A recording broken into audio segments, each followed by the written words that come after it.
El adulterio, ¿qué hago? Escrito por David Ormachea. Capítulo número 1.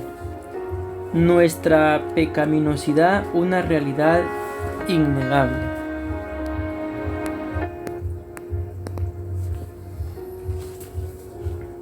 La pregunta no es si vamos a pecar o no, sino en qué momento lo haremos y si estamos dispuestos a reaccionar erróneamente, produciendo peores consecuencias y más destrucción, o humilde y bíblicamente y buscando nuestra restauración. Mientras más examino mi Biblia, más extraordinaria me parece la revelación divina. Mientras más estudio a mi Dios, más me sorprende su amor, su gracia y su misericordia. Mientras más estudio las demandas divinas para nosotros los pecadores, más me convenzo de la imposibilidad de tener una vida que nos permita alcanzar la salvación y de la dificultad de llevar una existencia que por nuestros esfuerzos y nuestra santidad nos permita mantener la salvación recibida. No podemos ganar, mantener ni pagar nuestra salvación. Cuando leo versículos como este, me veo forzado a pensar en los elevados estándares divinos. Efesios capítulo 5 versículo 3. Pero fornicación y toda inmundicia o avaricia ni aun se nombre entre vosotros como conviene a santos. Me encanta saber que Dios nunca olvida lo que a menudo olvidamos nosotros. Él nunca olvida que no podemos vivir en perfección y que nuestro caminar por el mundo incluirá una serie de pecados. Dios nunca olvida que vamos a fallar. Nosotros casi lo olvidamos, ya que constantemente nuestros propios momentos pecaminosos nos recuerdan nuestra realidad. Es en esos momentos cuando deseamos ser perdonados. Quien cayó en adulterio y está arrepentido sinceramente, anhela que su cónyuge recuerde que es un ser humano pecador, pero cuando nuestro cónyuge cae en adulterio, tendemos a olvidar que también fallará, que también pecará. Dios nunca olvida que la maldición del Edén es permanente y demoledora. En nuestros sueños sobre la vida matrimonial tendemos a olvidar nuestra pecaminosidad y la inmensa necesidad de una confesión regular y de perdón periódico.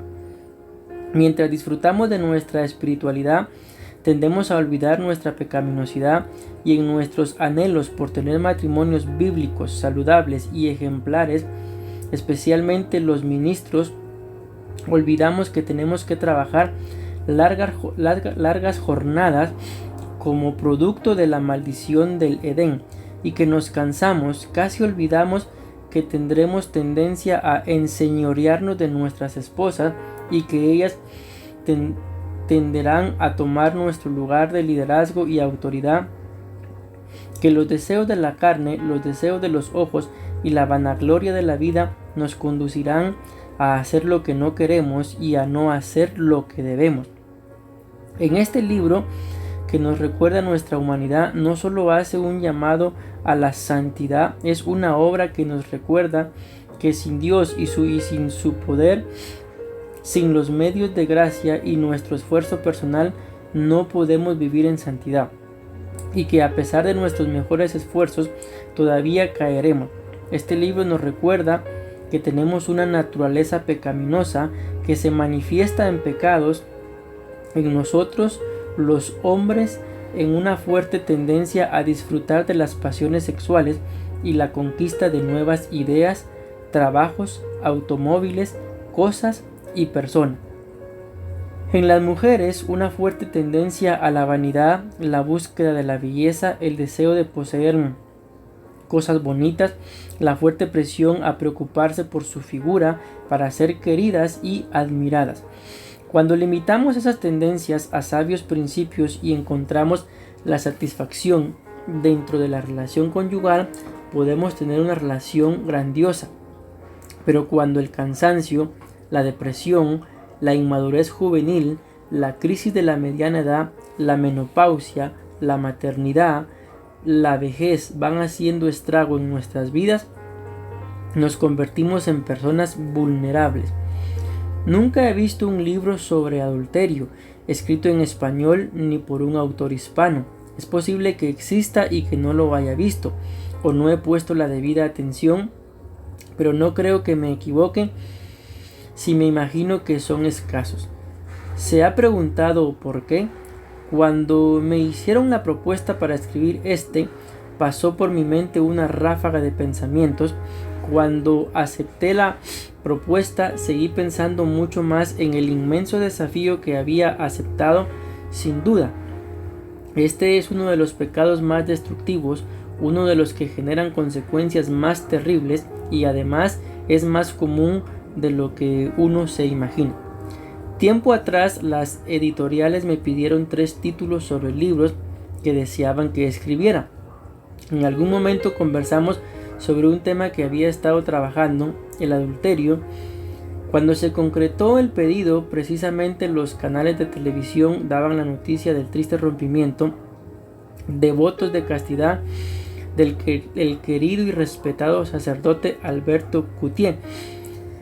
Ese fin de semana había conversado con un amigo que me contaba con tristeza sobre la caída en adulterio de un prominente líder evangélico de la Florida, un pastor a quien no he tenido el privilegio de conocer, pero por quien he orado para que se someta al proceso bíblico con humildad y de todos los pasos necesarios para que un liderazgo sabio lo guíe bíblicamente hasta que llegue al momento de ser restaurado.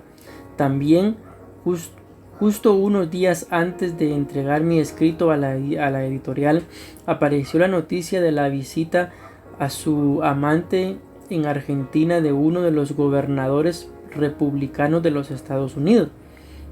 Después de ver la entrevista el sacerdote Coutier, pensé en lo difícil que debe ser para los sacerdotes mantener un celibato, y me imagino que muchos de ellos son fieles en sus votos hasta la muerte. Además, pensé en que a medida que pasan los años, no siempre estamos dispuestos a cumplir los votos o compromisos que hicimos en el pasado, pues todos vamos cambiando, experimentando cosas diferentes y dejando de creer otras que antes defendimos. La experiencia de un hombre público como el sacerdote Coutier nos pone a todos a pensar.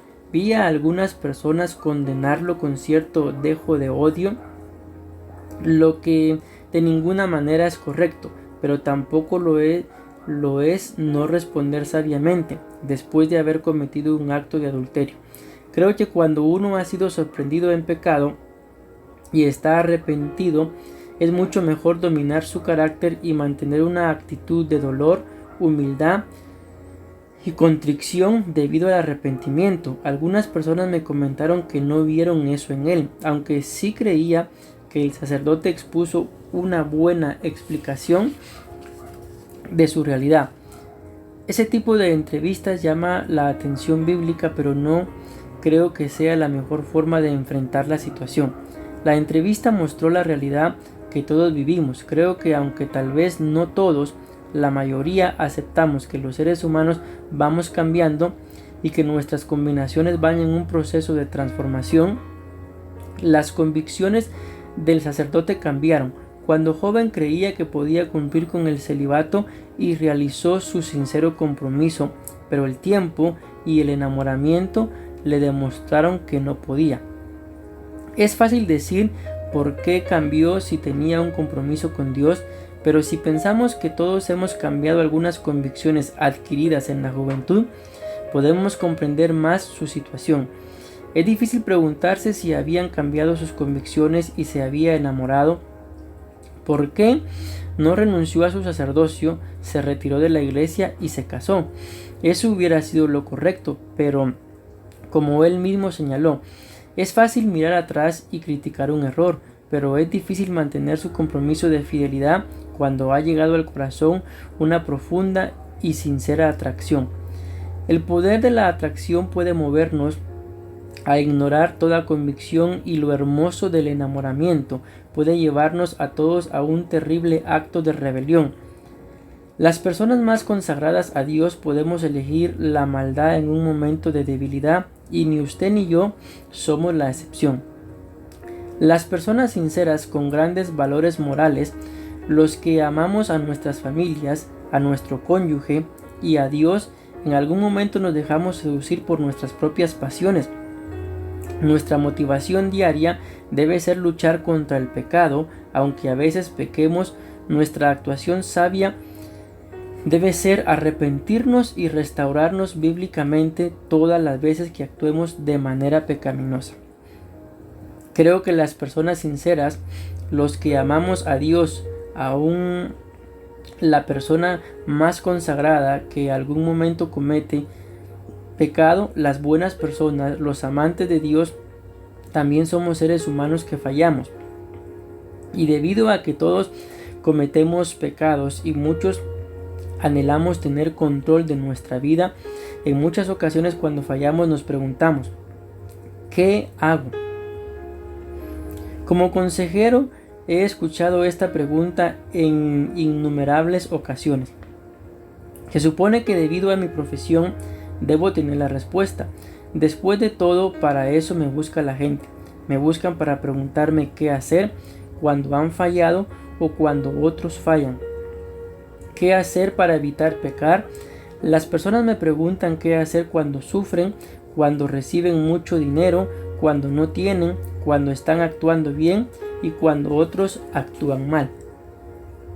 Así como cuando otros actúan bien y ellos mal. Le digo la verdad, he realizado mi mejor esfuerzo preparándome bíblica y profesionalmente para tener respuestas sabias que guíen a la gente a ser mejores y a encontrar soluciones efectivas. Sé que las miles de personas que leen mis escritos, escuchan mis conferencias y los programas de radio tienen un alto nivel de confianza en mí y en mi consejo. Y si mis respuestas son erradas, les guiaré erróneamente. Ustedes saben que no lo sé todo, que no soy inmune al pecado y que no acierto siempre, pero también saben que yo soy sincero y que he compartido con ustedes mis confusiones, mis dolores, aún algunos de mis errores y pecados, y que lucho con todas mis fuerzas para tener respuestas reales y bíblicas. En muchas ocasiones también me he preguntado ¿qué hago? En unas he buscado la ayuda profesional y en otras me he quedado con la pregunta y he tomado decisiones arriesgadas. No siempre sé todo lo que tengo que hacer, pero reflexiono. Es más, cuando joven y en muchas ocasiones tomé decisiones que me llevaron a cometer pecados. Y aunque hoy me siento más fuerte, más preparado, no creo ser inmune al pecado. Mientras cruzábamos ideas sobre el título de este libro, se me ocurrió simplemente adulterio. ¿Qué hago? Y es porque esta es una interrogante que todos nos hacemos y que muchos me plantean. Las preguntas que he recibido son tan variadas como variados son los pasos que nos conducen al adulterio. He escuchado muchas veces preguntas como estas. A veces veo a una chica que me gusta y me imagino cosas que no debo. ¿Qué hago? Hay una amiga con la que me llevo muy bien, pero estoy comenzando a verla con otros ojos, al punto de que me he masturbado en 3 ocasiones pensando en ella. ¿Qué hago? Estoy viviendo en Victoria, contento, sirviendo al Señor, pero tengo miedo de caer en adulterio. ¿Qué hago? Me llevo súper bien con un amigo del trabajo, no tengo malos pensamientos, pero no quiero fallar. ¿Qué hago? Estoy tratando a una compañera de trabajo de una manera especial y me encanta estar con ella, pero no quiero caer en adulterio. ¿Qué hago? Tengo una relación con mi jefe, no hemos tenido relaciones sexuales, pero nos hemos besado en varias ocasiones. ¿Qué hago? Estoy en adulterio, nadie se ha dado cuenta y estoy comenzando a sentirme incómodo. ¿Qué hago? Fui descubierto en una relación pecaminosa. ¿Qué hago? He notado actitudes y acciones sospechosas de mi esposa. Creo que tiene una relación peligrosa. ¿Qué hago? Descubrí a mi cónyuge en el mismo acto del adulterio. Estoy destruido. ¿Qué hago? Mi esposo me pidió perdón por su adulterio, pero no quiere que vuelva a tocar el tema. No le gusta que le pregunte nada. Dice que no quiere que lo controle. ¿Qué hago? Mi esposo está en adulterio. Quiero confrontarlo, pero es muy violento y sé que se irá de la casa y me abandonará. Yo no he trabajado nunca fuera de casa. Tengo temor. ¿Qué hago? Descubrí que mi líder tenía una relación adúltera. ¿Qué hago? Nuestro pastor cometió adulterio. ¿Qué hacemos? Mi esposo es pastor y está en adulterio. ¿Debo decirlo? ¿Debo tratarlo con él? ¿Qué hago? Me imagino que en esta cantidad de preguntas existe por lo menos una que se ajuste a su realidad y a la vez me imagino que la gran mayoría tenemos la respuesta a muchas de estas interrogantes. Le digo la verdad, yo tengo la respuesta a todas, pero puedo asegurarle que mi problema, igual que el suyo, no siempre es la falta de respuestas, sino en muchas ocasiones las muchas pasiones y tentaciones. La mayoría de nosotros sabemos lo que debemos hacer, pero la vida sexual es un mundo tan pasional que es imposible que vivamos en total santidad. Escribir un libro como este es un gran desafío que acepto porque me brinda otra oportunidad de mostrar lo que soy, otra oportunidad para que me conozca mejor y que una vez más aparezca mi humanidad, mi pecaminosidad, mi profundo amor por el Señor, mi pasión por las Escrituras y mi sinceridad. Después de todo, todos los seres humanos somos así, sea que lo reconozcamos o no. Si ha leído alguno de mis libros, ya conoce mi estilo y este le volverá a probar que me encanta ver la realidad, condenar el pecado, aún los míos, sumergirme en la maravillosa gracia de Dios y ser un canal por donde ella fluya hacia mis lectores y radioescuchas. He notado dos errores con respecto a nuestra relación con los libros. En muchas ocasiones personas que han estado en mi oficina me han preguntado si he leído todos los libros que están en mi biblioteca. Por supuesto que no. Hay libros de consulta, libros que me han regalado y nunca he leído, libros que he iniciado y no me han gustado y los que he leído de tapa a tapa. El segundo error es pensar que cuando alguien escribe un libro de orientación es totalmente sabio o ha vivido con tal excelencia y ha sido un ejemplo en toda su vida. Por supuesto que no, por lo menos no es mi caso. Cuando uno predica debe predicar todo el consejo de Dios, pero nadie vive todo el consejo de Dios. Existen áreas de nuestra vida en las que nosotros mismos estamos batallando y otras que son ideales que aún no logramos, pero luchamos con todas nuestras fuerzas para alcanzarlas y seguir mejorando. Me gusta mostrar la realidad, examinar profundamente la Biblia para entender la verdad, analizar las situaciones para comprender los problemas, admitir mis errores con honestidad y dar consejos útiles para orientar a los demás.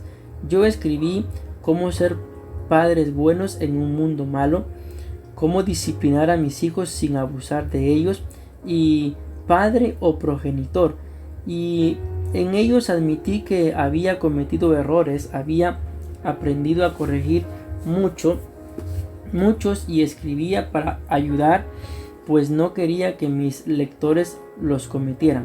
En mis libros, ¿conoce usted a su esposa? ¿Conoce usted a su esposo? Y para matrimonios con amor, admití que en algunas ocasiones de mi vida conyugal no había sido el marido que Dios quiere que sea, pero los libros son explicaciones de mis vivencias y mi búsqueda de sabiduría para aprender a vivir. En Cartas al joven tentado y Noviazgo con propósito, reconocí que aunque llegué virgen al matrimonio, realmente fue por la gracia de Dios, la sabiduría de quien ahora es mi esposa y no solo por mi fortaleza. En Tesoros de intimidad y sexualidad con propósito, admití que llegué al matrimonio ignorante de lo que Dios permitía y prohibía, y cometí errores que no quisiera mencionar.